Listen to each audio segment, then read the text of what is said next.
弟兄姊妹，歡迎嚟到明道社聖經精讀團契，我係黃天日。今日同大家繼續去讀路得記，我哋今日會睇第2章嘅。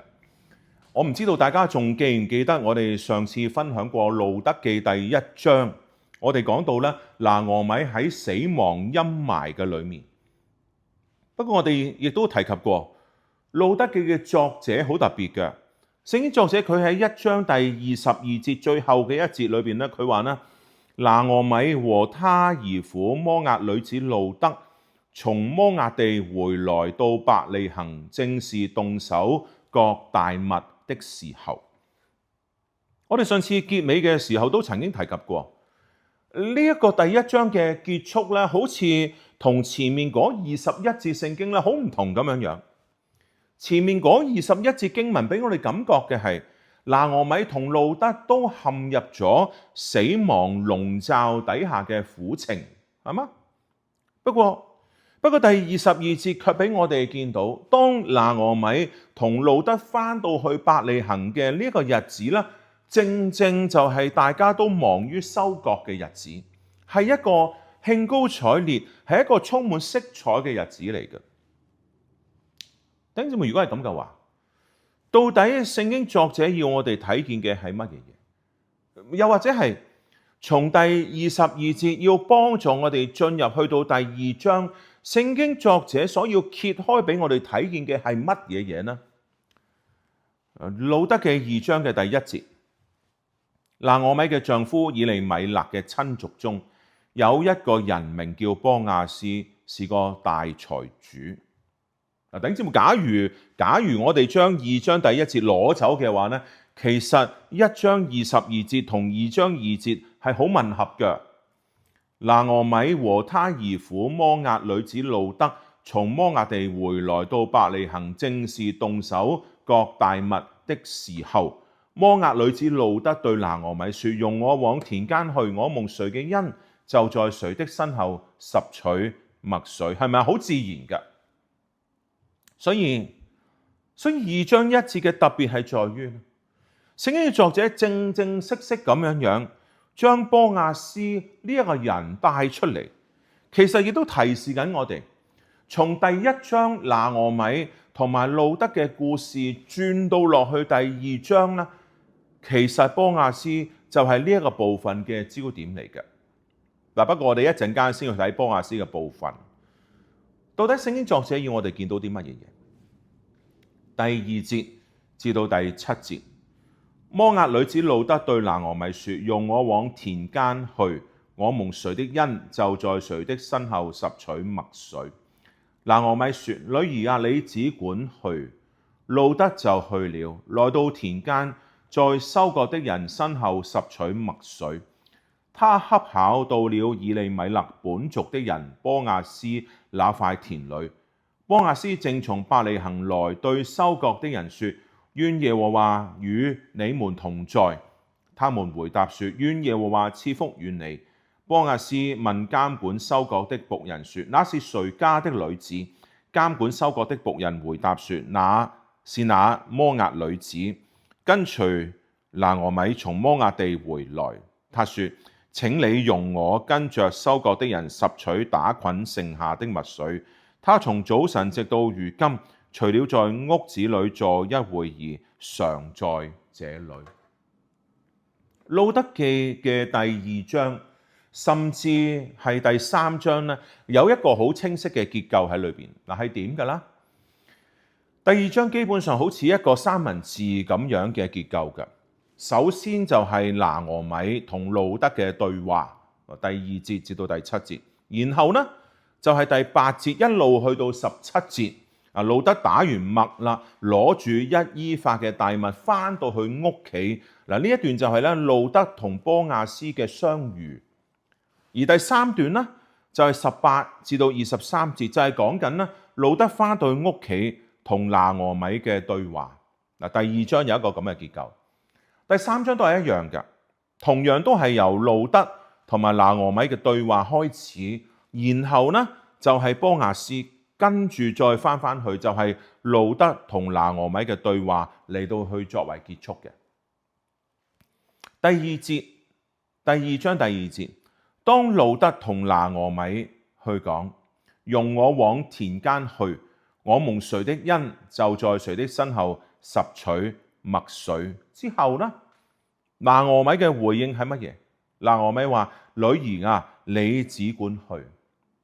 嗱，聖經作者好有意思㗎，喺第2節裏邊一開始就再一次稱路得做摩押女子，咁即係咩意思啊？佢提醒緊我哋，路得佢作為一位身處異地嘅外邦女子，佢而家要做嘅嘢係好不同凡響嘅事情。佢決心要去為自己，亦都為婆婆嘅生命嚟到去尋找出路。摩西嘅律法裏邊特別關顧到寄居者、孤兒同埋寡婦嘅。摩西律法規定咧，收割嘅人要刻意咁樣留低穀物，唔可以回頭去撿拾咧遺留落嚟嘅麥穗，使到呢一啲喺經濟上面脆弱嘅人，佢哋可以去執嘅。嗱，我哋睇2節聖經啊，《申命記》24章19節，《申命記》24章19節，聖經話呢：你在田間收割莊稼，若忘下一捆，不可回去再取，要留給寄居的與孤兒寡婦。這樣，耶和華你上帝必在你手裏所辦嘅一切事賜福與你。嗱，唔可以攞晒，好清楚講明，要留低一啲。主要係俾嗰啲窮人啦、孤兒寡婦佢哋。第2段喺利未記嘅19章第9至到第10節，在你們的地收割莊稼，不可割盡田角，也不可拾取所遺落的，不可摘盡葡萄園的果子，也不可拾取葡萄園所丟嘅果子，要留給窮人和寄居的。我是耶和華你們的上帝。嗱，唔可以攞晒，要留低。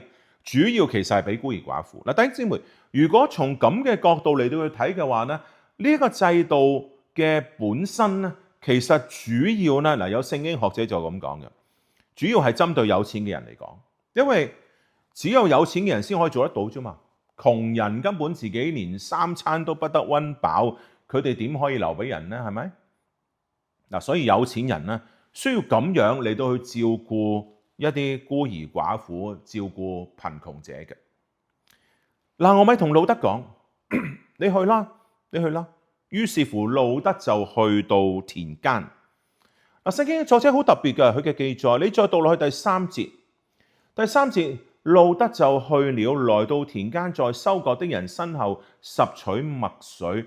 他恰巧到了以利米勒本族的人波亞斯那塊田裏。而第4節就話呢，波亞斯正從伯利恆來，波亞斯啱啱喺伯利恆翻嚟。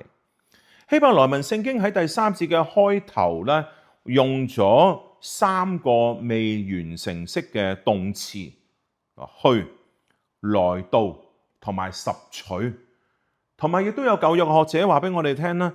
除咗呢3個未完成式嘅動詞之外咧，又加上咗一個所謂嘅 vowel consecutive， 中文我唔知點譯嘅，其實係使到咧呢一度嘅記載咧，俾我哋一種好快速推進啊，讀起嚟嘅時候就好似我哋咧睇電視咁樣，個鏡頭喺度移動緊嘅感覺咁樣嘅。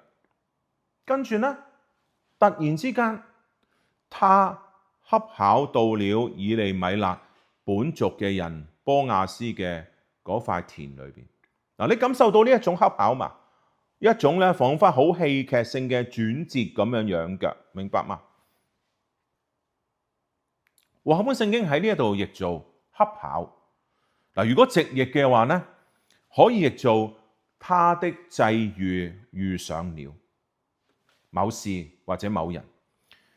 有聖經學者就話，呢一度可以解做命運臨到咗路得嘅身上。嗱，不過呢一種所謂嘅運氣或者偶然嘅觀念咧，唔係舊約嘅思想嚟㗎。所以佢真正嘅意思咧，好可能係要話俾我哋知，路得其實佢並冇任何預設嘅意圖嘅，但係佢卻最終嚟到咗波亞斯嘅田間，去到拾取麥穗咯。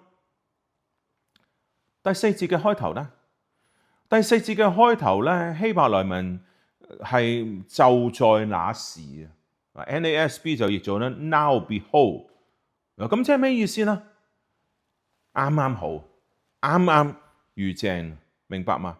路得佢固然並冇計劃要去到波亞斯嘅嗰塊田，但相反呢，即使係波亞斯，其實佢都冇諗過會遇上路得嘅，係嘛？嗱，無關乎第五節，波亞斯就問監管收割嘅僕人乜嘢啊？那是誰家的女子？嗰個邊個嚟㗎？佢唔係扮嘢㗎，弟兄姊妹。波亞斯佢真係乜都唔知㗎，佢唔知道呢一個係邊個嚟㗎。佢甚至並冇意識到呢一位就係同拿俄米一齊翻嚟嘅嗰一位摩押女子啊，所以佢亦都唔會想到呢一位就係佢嘅親族。當然佢更加唔會想到同以利米勒有任何嘅關係咯，明白嗬？弟兄姊妹，呢度大概俾我哋見到恰巧咁啱得咁巧。乜嘢叫做恰巧？有時候當我哋以為事情就係咁啱得咁巧嘅時候，聖經嘅作者亦都俾我哋見到路得咁啱去到咗波亞斯嘅地方，而波亞斯又咁啱翻去伯利恆，咁啱又遇上咗路得，樣樣嘢都係咁啱㗎，係唔係樣樣嘢都咁啱得咁巧？第一節就好重要。點解咁講呢？第一節話拿俄米嘅丈夫以利米勒嘅親族有一個人名叫波亞斯，是個大財主。點解第一節唔可以刪除？因為聖經作者喺呢一度一早話俾我哋知，以利米勒嘅親族裏邊有波亞斯呢一個人。聖經作者一早話俾我哋知。呢一個唔會只係一個恰巧，咁其實係乜嘢？呢個係上主嘅安排，係上主嘅旨意。有時候我哋喺度上帝做嘢嘅時候，一定係一啲超乎想象，唔係我哋所能夠諗得到嘅神蹟奇事。但弟兄姊妹，我哋忽略咗嗰啲所謂嘅咁啱得咁巧啦。其實呢一啲都係喺上主嘅旨意裏邊，呢一啲都係喺上主嘅安排裏邊。事實係乜嘢嘢？事實係如果冇咗上帝佢所容許嘅話，呢一切嘅事情都唔會發生咯，係嘛？路得佢恰巧去到以利米勒嘅親族波亞斯嘅嗰塊田嘅裏面，波亞斯呢？佢亦都恰巧從伯利恆翻嚟。弟兄姊妹，背後係上帝一早預備嘅旨意，係上帝為佢哋預備嘅呢一次恰巧。弟兄姊妹，路得嘅恰巧，或者喺人嘅眼中只不過係偶然，但係喺信仰嘅裏邊咧，卻係上帝隱藏嘅安排。一早預備咗嘅。路得佢冇計劃要走到去波亞斯嘅田裏邊。波亞斯呢，佢亦都並冇預期路得會出現。一切看似巧合，實質呢係上帝一早嘅安排。弟兄姊妹，唔少時候我哋都期待住上帝會用神蹟奇事介入我哋嘅生命，但係我哋卻忽略咗佢常常都透過我哋日常生活裏邊嘅啱啱好嚟到去引導我哋。信仰唔會只係喺非凡之中嚟到睇見上帝嘅，信仰更係喺平凡同偶然之中嚟到辨認出佢嘅恩手。原來生命裏邊好多嘅恰巧，好多咁啱得咁巧，正正就係上帝默默運行嘅記號。波亞斯係一個點嘅人？和合本聖經喺第1節裏邊話佢係大財主。嗱，其實咁樣嘅翻譯咧唔係幾理想嘅。事實上希伯來文喺呢一度咧所用嘅 Isgabo Hayi， 我唔知有冇讀錯啊，可以有好多唔同嘅解釋。有聖經學者就話，路得記嘅作者喺呢一度用咗呢一個詞咧，目的係要引導讀者將波亞斯同士師記第6章12節裏面同樣被咁樣形容嘅基甸嚟到去做比較嘅。而喺士師記嘅嗰一個語境裏面咧，呢一個詞語係指緊大能嘅勇士、尊貴嘅戰士或者係英雄、軍事嘅英雄。不過弟兄姊妹，問題係乜嘢？波亞斯同基甸嘅唔同係波亞斯佢從來冇參與過戰爭，亦都並冇帶領過軍隊，更加冇完成過任何軍事嘅壯舉。而喺呢一個語境嘅裏面咧，呢一個詞好可能係具有另外嘅兩層含義喺裏邊嘅。最基本嘅意思係咧，有產業、有財富嘅人，即係社會裏邊咧有地位嘅人。而事實上，波亞斯亦都唔係普通嘅以色列人，係嘛？佢有田地，有僕人。另一個意思呢？另一個意思就好似箴言31章第10節裏邊所使用女性嘅對應詞，而呢一個表達亦都可以指向咧品格高尚嘅人，一個真正正直嘅人。而弟兄姊妹，呢一個意義喺呢個意義上面咧，佢最終嘅行動啊，波亞斯最終嘅行動，亦都的而且確證明咗佢係一個英雄嚟㗎，因為佢將一個即將被遺忘嘅家庭從咒詛裏面拯救出嚟，係嘛？所以弟兄姊妹，嚴格嚟講，我哋將 Isgabo Hayi譯做一位才德兼備嘅人咧，可能係更加好嘅一個翻譯。佢好有錢，但佢其實係才德兼備嘅。嗱，你再讀落去嘅話，你再讀落去個故事，你就會睇得見佢既然咁有錢嘅話，咁點解喺佢吃喝完咗之後3章第7節，喺佢吃喝完咗之後，喺麥堆旁邊，喺打谷場上面嚟到去瞓覺呢？係嘛？點解唔翻去佢嘅豪宅裏邊呢？係嘛？嗱，所以弟兄姊妹，呢度好可能唔係要強調佢嘅財富，卻係要強調波亞斯佢平時嘅行事為人，同其他人就係咁樣打成一片嘅。波亞斯就係一個咁才德兼備嘅人嚟嘅。事實係乜嘢？弟兄姊妹，波亞斯嘅特徵其實同路得係相同嘅。點解咁講？因為路得其實亦都係一個才德兼備嘅人嚟嘅噃。第11節波亞斯講乜嘢啊？第11節波亞斯講話咧，自從你丈夫死後，凡你向婆婆所行嘅，並你離開父母和本地到素不認識的民中，這些事人全都告訴我。12節，願耶和華照你所行嘅賞賜你，你來投靠耶和華以色列神嘅翅膀下，願你滿得他的賞賜。嗱，弟兄姊妹，路得都係一個咁有才德嘅人，路得都係一個咁賢德嘅人，係嘛？其實佢哋兩個好夾嘅，兩個都係好好嘅人嚟嘅。而第6同埋第7節呢，就係嗰位監管收割嘅僕人對路得嘅引介。跟住聖經故事讀落去，你會見到嘅係乜嘢嘢？第8至到12節記載住波亞斯同路得第一輪嘅講話。第8至到12節，波亞斯對路得說：女兒啊，聽我說，不要往別人田裏拾取麥穗，也不要離開這裏，要常與我使女們在一處。我的僕人在那塊田收割，你就跟着他們去。我已經吩咐僕人不可欺負你，你若渴了，就可以到器皿那裏喝僕人打來的水。路得就俯伏在地叩拜，對他說：我既是外邦人，怎麼蒙你的恩，這樣顧恤我呢？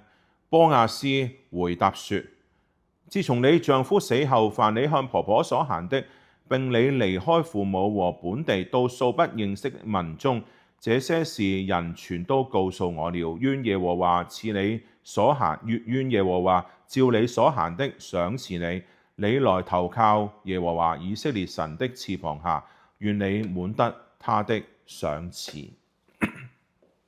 波亞斯佢真係一個才德兼備嘅人。嗱，點解咁講？你聽得到嘛？女兒啊，聽我說。波亞斯稱呼路得做女兒，係咪？嗱，好 man 噶。波亞斯佢聽完嗰位監管收割嘅僕人佢嘅報告之後咧，佢冇再問啲乜嘢嘢，然後佢就用咗拿俄米一直看待路得嘅方式。嗱，咩意思啊？1章嘅第11節啦，我哋去揭去1章11、12節啦。拿俄米說：我女兒們啊，回去吧，為何要跟我去呢？我還能生子作你們的丈夫嗎？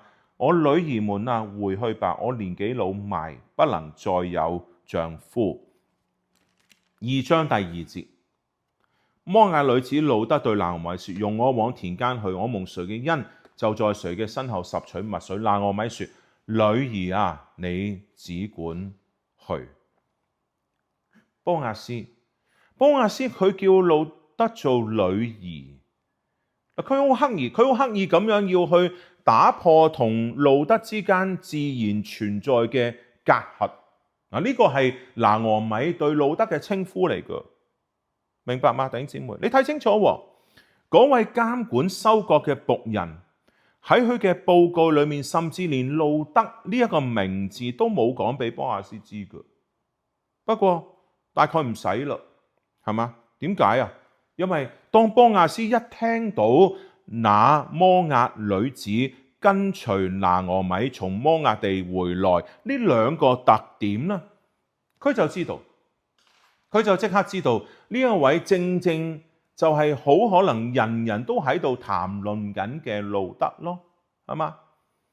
一個女兒嘅稱呼固然反映緊佢哋兩個之間年齡上面嘅差距，不過更重要嘅係波亞斯向路得所釋放出嚟嘅嗰份真誠嘅責任感，佢會向路得提供保護同埋資源嘅。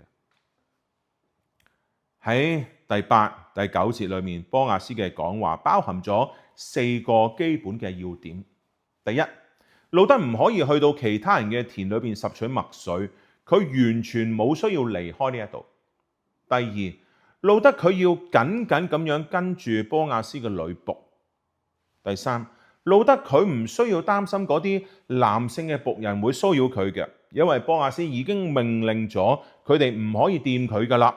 嗱，希伯來文呢度所用嘅動詞咧，通常嘅意思係觸摸啦，一般咧可以理解為打擊啊、騷擾啊、利用或者欺負咁嘅意思，唔可以掂佢嘅。第四，路得可以自由飲用為工人所預備嘅水。但弟兄姊妹要留心嘅係乜嘢？通常工人每日出城去到田間嘅時候呢，佢哋會先去到井或者水池打水，然後就帶到去田裏面。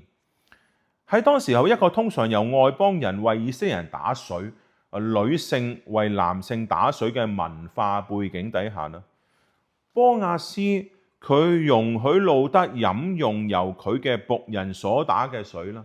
坦白講，咁係一件非比尋常嘅事情嚟嘅，明我意思嘛？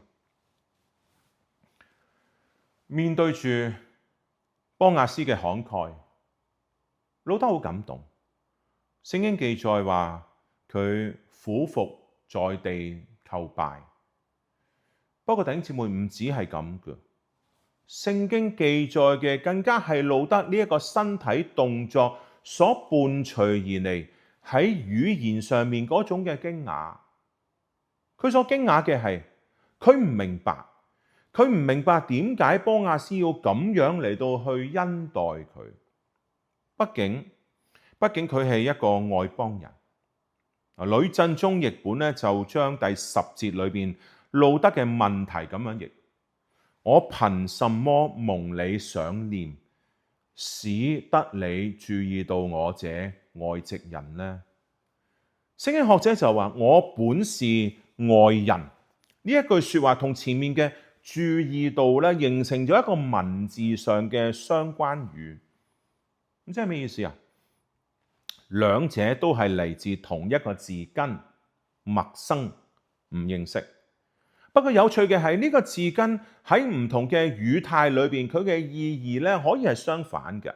一方面係陌生，另一方面咧卻可以係認出、注意。係故事嚟到呢一度，雖然我哋唔肯定知道到底波亞斯係咪真係知道佢嘅名字，不過波亞斯嘅行動正好話俾我哋知，佢係確認咗路德嘅重要嘅。嗱，無怪乎波亞斯賦予呢一位貧窮而又作為寡婦嘅外邦人好寶貴嘅尊嚴，係嘛？將佢視為同以色列人同等嘅地位。坦白講，弟兄姊妹，對於呢一位極度自覺自己作為外邦人嘅身份，既冇資格，亦都冇保障嘅路德嚟講咧，波亞斯嘅行動顛覆咗佢嘅想像。我諗咧，弟兄姊妹，佢冇辦法唔驚訝波亞斯對自己嘅重視㗎，係嘛？弟兄姊妹，呢個咪就係 Hesed 咯，可能你都聽過呢個希伯來文嘅字，因為最具體嘅呈現咯。Hesed 唔係啲乜嘢抽象嘅情感，而係實際嘅接納同埋行動。路德嘅故事提醒緊我哋，上帝嘅恩典往往會臨到嗰啲自覺不配嘅人。路德嘅俯伏，我諗咁唔僅僅只係感恩，更加係對呢一份被看見嘅回應嚟嘅。拿俄米佢俾路德看見，路德咧佢俾波亞斯看見。弟兄姊妹，咁再問落去嘅話咧，呢一切咪就係上帝嘅看見咯，係嘛？生命嘅真正改變，弟兄姊妹，係發生喺當一個人被睇為有價值、有尊嚴嘅時候，被看見嘅時候，而上帝嘅工作正正就係喺咁樣嘅關係裏面彰顯出嚟嘅，明白嗎？11、12節，第11、12節，波亞斯回答說：自從你丈夫死後，凡你向婆婆所行嘅，並你離開父母和本地，到素不認識嘅民中，這些事人全都告訴我。願耶和華照你所行嘅賞賜你，你來投靠耶和華以色列神嘅翅膀下，願你滿得他的賞賜。第11節裏面，波亞斯所強調嘅係兩件事情：路德佢對婆婆拿俄米非凡嘅恩情，同埋佢堅決要去陪伴拿俄米翻去伯利恆嘅勇氣。坦白講，最令到波亞斯印象深刻嘅係乜嘢？你記得嘛？第1章第8、第9節同埋12、13節裏面呢，拿俄米其實已經向俄珥巴同埋路德解除咗佢哋對自己嘅責任噶啦。換句話講呢，佢哋如果要離開，其實亦都係好合理嘅事情嚟噶。所以俄珥巴嘅走其實合理噶。不過路德呢？路德所選擇嘅係一個激進嘅回應，對拿俄米絕對嘅忠誠。路德佢就好似創世記12章所記載嘅亞伯蘭咁樣，離開父母同埋家鄉，投向一個陌生嘅民族。路德佢放棄咗已知嘅，卻擁抱住一切未知嘅。弟兄姊妹，波亞斯所睇見嘅唔係路德佢作為摩押女子嘅身份，波亞斯佢所睇見嘅係路德佢嘅品格同埋佢所做嘅一切事情。坦白講，其實呢個亦都好值得我哋一齊嚟到去思想嘅。波亞斯佢作為一位有品格嘅人，一位才德兼備嘅人，佢所重視嘅唔係身份，唔係路德到底有冇一個合資格嘅身份嚟到去拾取麥穗，唔係。波亞斯佢所睇重嘅係路德本身嘅品格。路德本身就係一個咁好嘅人，唔在乎佢係一個摩押嘅女子，在乎嘅係路德嘅好，在乎嘅係路德嘅品格。嗱，所以弟兄姊妹，呢一個其實亦都係一個對我哋好重要嘅提醒嚟㗎，係嘛？對品格嘅要求比身份更重要，比背景更重要。一個人嘅品格係相當重要嘅事情嚟㗎。第13節，路德說：我主啊，願在你眼前蒙恩。我雖然不及你的一個使女，你還用慈愛的話安慰我的心。第10節記載喺波亞斯第一次講話之後，路德佢以一個俯伏敬拜嘅動作，同埋一個帶住驚訝嘅問題嚟到去回應。但係喺第11、12節，波亞斯第二次講話之後啦，13節裏面，願在你眼前蒙恩嘅呢一句說話，有舊約嘅學者就話啦，路德佢喺呢一度係表達對波亞斯嘅謝意之餘，佢其實好希望將來仍然可以得到波亞斯嘅接納嘅。係乜嘢令到路德要去表達呢一份謝意啊？希伯來文第13節嘅下半節，用慈愛的話安慰我的心咧，如果直譯嘅話咧，可以譯做在你女僕嘅心上說話。而呢一句說話傳遞緊兩重嘅意義。第一，波亞斯安慰佢；第二，波亞斯向佢講咗仁慈嘅說話。喂，弟兄姊妹，要聽得明路德嘅呢句說話嘅，要留心喎，要留心嘅係，當路德話我雖然不及你一個使女，喺路德嘅呢一句說話裏邊，係路德雖然並冇再稱呼自己做外邦人，不過佢卻仍然覺得自己嘅身份就連其中嘅一個使女都不如啊。但係波亞斯呢，佢卻喺呢一位女僕嘅心上說話，安慰佢，用仁慈嘅說話對待佢。你明白嗎？對於波亞斯嘅憐憫，路德覺得好震撼，好震撼。第14節到17節，到了吃飯的時候，波亞斯對路德說：你到這裏來吃餅，將餅蘸在醋裏。路德就在收割的人旁邊坐下，他們把看了嘅穗子給他，遞給他。他吃飽了，還有餘剩的，他起來又拾取麥穗。波亞斯吩咐僕人說：他就是在捆中拾取麥穗，也可以容他，不可羞辱他，並要從捆裏抽些出來，留在地下任他拾取，不可斥嚇他。這樣路德在田間拾取麥穗，直到晚上，將所拾取嘅打了，約有1伊法嘅大麥。你睇見嗎，弟兄姊妹？波亞斯佢做緊啲乜嘢啊？唔係啲執政嘅，更加唔係啲跌咗落嚟嘅咁簡單。波亞斯佢甚至乎同佢嘅僕人講：你哋唔可以羞辱佢之餘，佢更加要佢哋從捆裏抽些出來，攞一啲俾佢，特登擺一啲喺度俾佢執。14至到17節嘅記載，除咗波亞斯特登要去俾一啲麥穗路德之外，呢一度呢，希伯來文有一個字其實好重要嘅，喺呢一節聖經裏邊呢，第14節波亞斯同路德講：你到這裏來吃餅。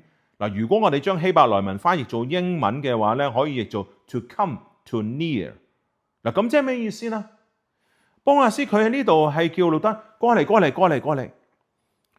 波亞斯好主動咁樣邀請路得過嚟食餅。而路得啦，你睇清楚，路得佢好清楚㗎，佢遵照習慣，佢並冇越過界線，佢謹遵習慣嚟到去保持距離。所以聖經就記載住路得係坐喺收割嘅人嘅旁邊，佢唔係坐喺波亞斯嘅旁邊，佢係坐喺收割嘅人旁邊，佢冇越過界限。路得好清楚，所以弟兄姊妹，路得佢其實亦都係一個界線好清楚、好謙虛嘅人，因為佢好知道自己使女嘅身份，佢好知道自己嘅呢一個身份其實應該係同嗰啲收割嘅人同列嘅，佢唔會過界。弟兄姊妹，你諗清楚，波亞斯為路得做咗幾多嘅嘢？甚至超過律法嘅要求，超過咗剛才我哋所睇到《申命記》同埋《利未記》所記載嘅要求㗎，係嘛？多過晒㗎。一依法嘅大麥有好多唔同嘅解釋，有啲解釋話咧，路得佢所拾取嘅麥穗可以足夠食5日，甚至有啲解釋話咧，足夠食幾個星期㗎。嗱，不過弟兄姊妹，無論邊個解釋都好，份量其實未必係最重要，最重要嘅係乜嘢嘢？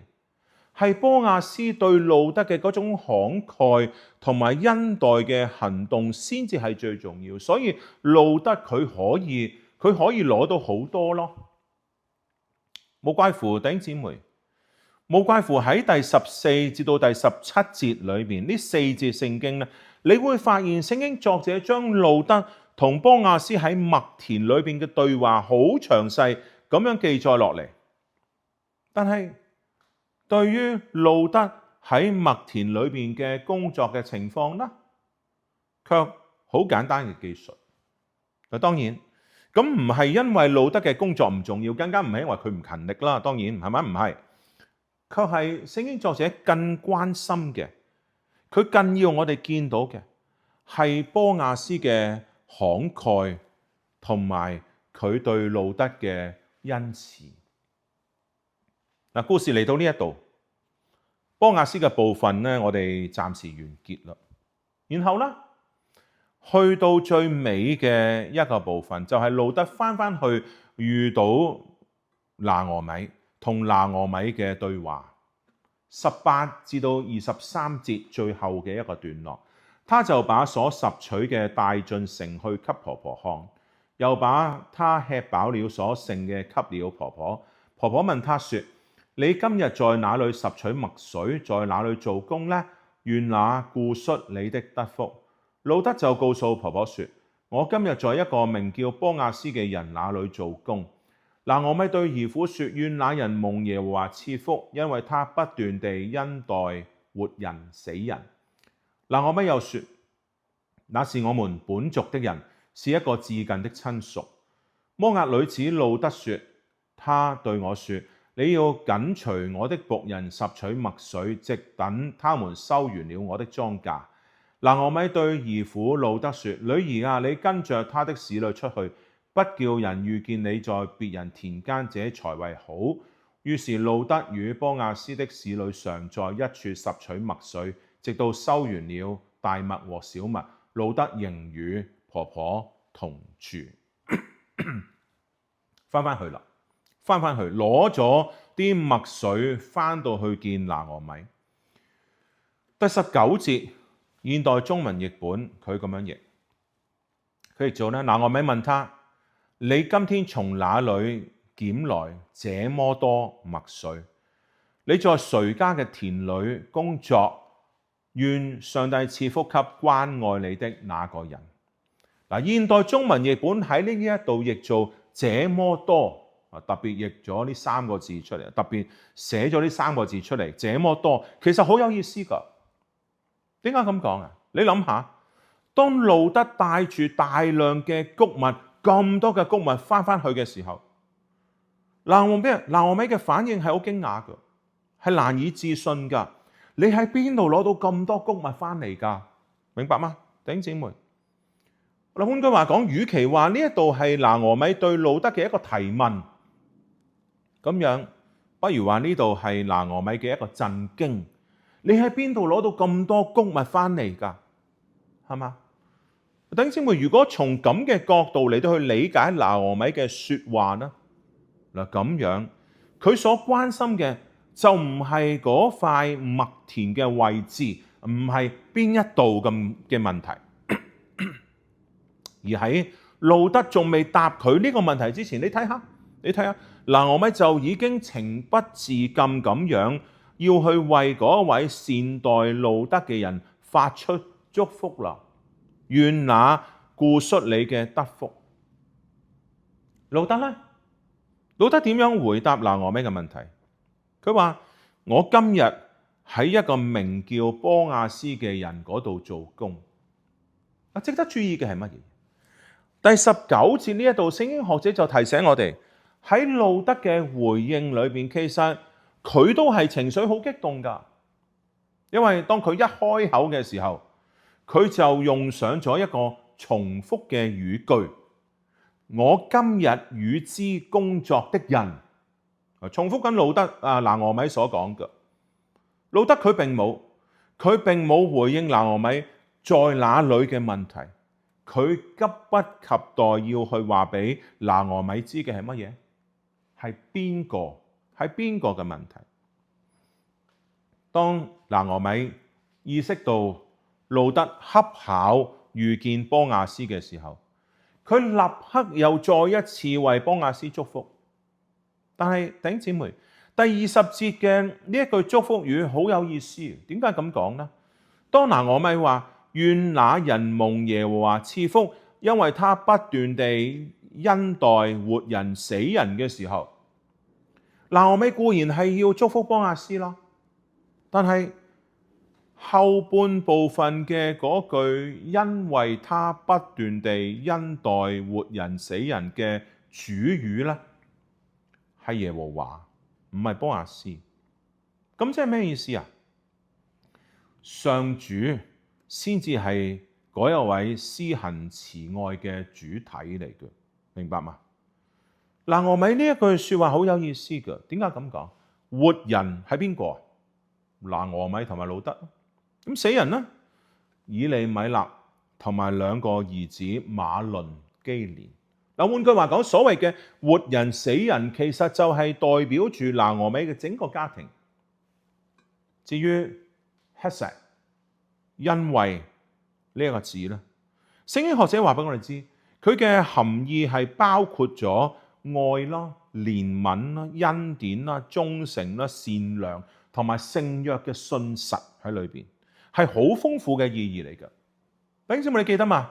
你記得1章20、21節喺拿俄米嘅說話裏面係點樣充滿住絕望同埋控訴嘛？1章嘅20同埋21節，拿俄米話：不要叫我拿俄米，要叫我馬拉，因為全能者使我受了大苦，我滿滿地出去，耶和華使我空空地回來，耶和華降禍於我，全能者使我受苦。既是這樣，你們為何還叫我拿俄米呢？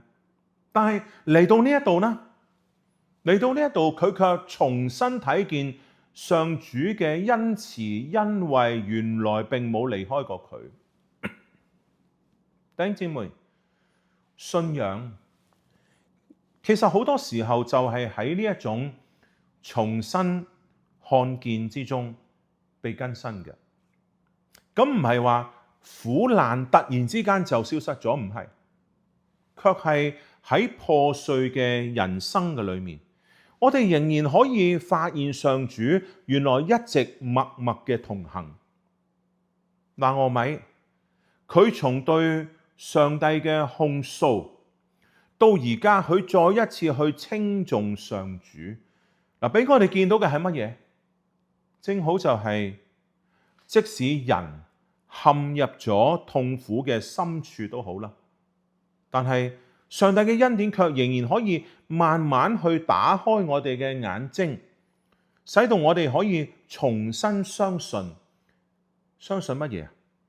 死亡同埋失去並唔係故事最終嘅結局嚟嘅，明白嗎？20節嘅下半節，拿俄米話：那是我們本族的人，是一個至近的親屬。係乜嘢意思？希伯來文喺呢度用咗 goal 呢一個字，可以譯做救贖者，係以色列嘅家庭律法裏邊一個特別嘅名稱。而作為至親救贖者嘅責任咧，有幾方面嘅。第一，保持家族嘅產業唔會外流；第二，贖回因為貧窮而賣身為奴嘅家人；第三，為被殺嘅親人申冤；第四，替死者收取賠償；第五，喺法律嘅訴訟裏邊維護親人嘅權益。嗱，呢一個制度係建立喺家族嘅整體性同埋家族嘅神聖性嘅觀念裏邊。意思即係話，傷害親人嘅就等於傷害自己。值得注意嘅係乜嘢咧，弟兄姊妹？根據《申命記》25章第5至到第10節所講，如果兄長死而無子嘅話咧，咁樣咧，佢嘅兄弟就應該娶咗呢位寡婦，使到死者嘅名得以延續。弟兄姊妹，雖然波阿斯唔係以利米勒嘅兄弟，但係路德記呢一度卻仍然能夠體現呢一個制度背後嘅精神嘅。第21節咧，有一個好有意思嘅記載。第21節，聖經話：摩押女子路德說，他對我說，你要緊隨我嘅僕人拾取麥穗，直等他們收完了我的莊稼。或者呢一節只係一個微不足道嘅記載。不過弟兄姊妹，你睇得見嘛？你睇得見嘛？路德佢喺呢一度再一次被稱為摩押女子。大概呢一個好可能係伯利恆居民用嚟區別路德同其他同名嘅女子嘅方法嚟嘅。不過問題係乜嘢嘢？對拿俄米嚟講，救贖者呢一個概念係建基於以色列獨特嘅家庭同土地嘅神學。不過作為摩押人呢，路德佢作為摩押人，其實唔一定完全理解呢個概念㗎，係嘛？冇怪乎路德佢對於拿俄米所講至近救贖者呢一個觀念咧，冇乜反應嘅，係咪？佢冇去問拿俄米咩嚟㗎，冇。而佢更加着緊嘅，反而係波亞斯吩咐佢要緊緊跟隨佢嘅僕人，直等到收割嘅結束咯。明白嗎？拿俄米同意波亞斯嘅安排，所以佢喺第22節話：你跟着他的使女出去。只係拿俄米擔心嘅係，當路德喺麥田工作嘅時候，會唔會遇到嗰啲男僕嘅騷擾、羞辱，甚至侵犯？所以佢要小心。第2章嘅結尾，聖經作者有一個好巧妙嘅安排，你記得嘛？1章嘅16、17節，1章嘅16、17節裏邊，路德佢講過乜嘢嘢啊？嗱，我哋揭一揭啊！1章16、17節，路德話咧：不要催我回去，不跟隨你。你往哪裏去，我也往哪裏去。你在哪裏住宿，我也在哪裏住宿。你的國就是我的國，你的神就是我的神。你在哪裏死，我也在哪裏死，也葬在哪裏。除非死能使你我相離，不然願耶和華重重地降罰與我。喺路德嘅誓言裏邊，佢好清楚咁樣表達咗要同婆婆同住。而呢一度第22節嘅結尾咧，路德佢真係實踐緊嘅，真係實踐緊佢所講嘅嘢㗎。弟兄姊妹，路德記嘅第2章，路德記嘅第2章俾我哋睇見上主嘅救贖好多時候，正如頭先所講，並冇透過啲乜嘢轟轟烈烈嘅神蹟，冇，卻係一個又一個嘅恰巧，喺一個又一個嘅恰巧之中，慢慢嚟到展開。路得同波亞斯嘅恰巧，背後原來係上主默默嘅安排同埋同行。拿俄米呢？原來佢只係睇見死亡、失去同埋空虛，但當佢看見上主嘅恩典，原來冇離開過佢嘅時候，佢嘅信仰生命就被更新過嚟。路得呢？係，大概佢唔係好明白以色列人至近親屬嘅觀念，不過佢卻一直以忠誠同埋同行嚟到去實踐自己嘅承諾。等於信仰好多時其實都係咁嘅。我哋唔一定可以完全明白上帝嘅計劃，不過我哋就只管仍然繼續忠心咁樣好好地走落去咯。而喺呢一種看似平凡嘅堅持裏邊，上帝嘅恩惠原來亦都悄悄咁樣展開咗。呢個係路得記第2章俾我哋見到一個好重要嘅地方。弟兄姊妹，願上帝幫助我哋能夠咁樣忠誠忠心走完我哋嘅每一日。弟兄姊妹，願上帝幫助我哋忠誠忠心咁樣一步一步走完我哋人生要走嘅路程。求上帝幫助我哋。路得記嘅第2章，我哋分享到呢一度，多謝各位，再見。